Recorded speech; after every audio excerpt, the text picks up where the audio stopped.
Massive landslide at Nungdalan, located between Ke Sinam and Sehjang villages in Kangpopi district, has completely cut off National Highway number 37.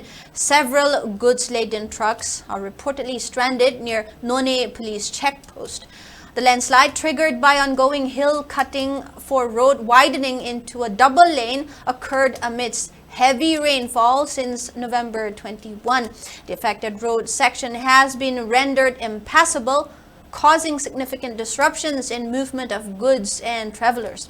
Ganpati Company, responsible for the widening project, has deployed 5 excavators to clear the debris. However, continuous rainfall and steep terrain have posed significant challenges to the operation, with landslides continuing to occur nearby. Authorities have urged commuters to use Tupul Jaujangtik Bisnupur route until the road is cleared, which is expected to take until tomorrow.